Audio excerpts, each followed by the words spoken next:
अस्सलामुअलैकुम एवरीवन, कैसे हैं आप सब? ठीक हैं। आज मैं आप लोगों को बताऊंगा सिलेक्शन स्टेटमेंट्स के बारे में या कंट्रोल स्टेटमेंट्स के बारे में। बेसिकली इनको सिलेक्शन स्टेटमेंट्स, कंट्रोल स्टेटमेंट्स या कंडीशनल स्टेटमेंट्स क्यों कहा जाता है, ये थोड़ी देर में आप लोगों को पता चल जाएगा। समटाइम्स काम करते हुए हमारे पास ऐसे सिनेरियोज़ आते हैं कि जिनमें हमने ये देखना होता है कि हमारे पास दो कंडीशंस हैं कि भाई अगर ये काम होता है तो ये जो लाइन ऑफ कोड है वो एग्जीक्यूट हो जाए, और अगर ये काम होता है तो जो ये वाला लाइन ऑफ कोड है वो एग्जीक्यूट हो जाए। जैसे मैं आपको एग्जांपल देता हूँ, हम एक रिज़ल्ट बना रहे हैं और रिज़ल्ट में पासिंग क्राइटेरिया है 40 मार्क्स या 40% आउट ऑफ 100। तो हमने ये कंडीशन लगानी है कि अगर बच्चे के मार्क्स 40 से ज़्यादा हैं तो आप प्रिंट कर दो यू आर पास, अगर उसके मार्क्स 40 से कम हैं तो प्रिंट कर दो यू आर फेल। तो अगर ये दो कंडीशंस के बीच में सिलेक्शन करनी हो तो हम उसके लिए सिलेक्शन स्टेटमेंट यूज़ करते हैं। अब इसका सिंटैक्स क्या है, लिखते कैसे हैं और करते कैसे हैं, ज़रा ये आप लोग समझ लीजिए। सबसे पहले मैं एक वेरिएबल ले लेता हूँ x और इसमें लिख देता हूँ 50।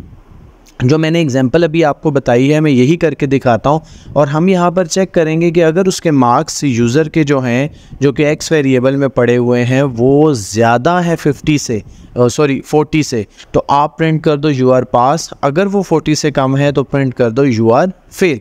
तो मैं यहाँ पर लिखूँगा if x is greater than 40, और इफ़ के आगे जब आप अपने स्टेटमेंट लिखते हो यहाँ पर कॉलन आता है। अब मैं ज़रा इस सिंटैक्स को आपको समझा दूँ। सिलेक्शन स्टेटमेंट्स के लिए हमारे पास इफ़ का कीवर्ड यूज़ होता है, इफ़ स्पेस, उसके बाद वो वेरिएबल कि जिस वेरिएबल के अंदर आपकी वैल्यू पड़ी है, और आगे कंडीशन। मैं उसको कह रहा हूँ अगर x की वैल्यू 40 से ज़्यादा है तो क्या प्रिंट करो। इधर मैं प्रिंट स्टेटमेंट दे देता हूँ यू आर पास, ठीक है, यू आर पास।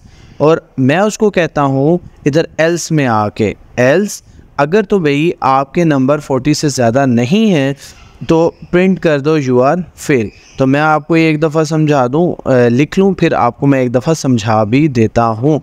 ये देखिए मेरा कोड कंप्लीट हो गया, लेकिन इसमें कुछ चीज़ें समझने वाली हैं। पहले तो जो सिलेक्शन स्टेटमेंट का सिंटैक्स है वो है इफ़ एल्स, ठीक है, इफ़ एंड एल्स।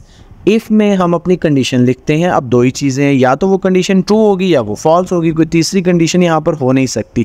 तो अगर तो वो ट्रू होगी तो जो इफ़ के अंदर कोड लिखा हुआ है वो चलेगा, और अगर वो फॉल्स हो जाएगी तो जो एल्स के अंदर कोड लिखा हुआ है वो चलेगा। तो दोनों में से, इफ़ और एल्स में से एक वक्त में एक ही पीस ऑफ कोड जो है वो हमारे पास रन होगा, या तो यू आर पास वाला या तो यू आर फेल वाला। आप इसके सिंटैक्स को देख लीजिए, क्योंकि पाइथन में हम ब्रैकेट्स यूज़ नहीं करते, तो हमने जो इफ़ के आगे लिखा है x इज़ ग्रेटर देन 40, उसके बाद प्रिंट जो है वो नेक्स्ट, आप इसकी इंडेंटेशन देखें कि ये बिल्कुल स्टार्ट से शुरू नहीं करना आप लोगों ने, इसको इस जगह से थोड़ी सी स्पेसेस देकर शुरू करना है, फिर वो समझेगा कि ये पीस ऑफ कोड जो है इफ़ के अंदर आ रहा है। मैं पहले इसको रन करके दिखाता हूँ आप लोगों को, फिर मैं आगे आपको बताऊँगा। ये देखें उसके मार्क्स जो थे वो 50 थे, तो उसने प्रिंट कर दिए यू आर पास। और अगर इन्हीं मार्क्स को मैं 30 कर देता हूँ, क्योंकि अब ये कंडीशन हो जाएगी फॉल्स, x में पड़ा हुआ 30 इज़ ग्रेटर देन 40, ये कंडीशन होगी फॉल्स, तो आप वो यू आर पास नहीं प्रिंट करेगा बल्कि यू आर फेल प्रिंट कर देगा। ये देखें,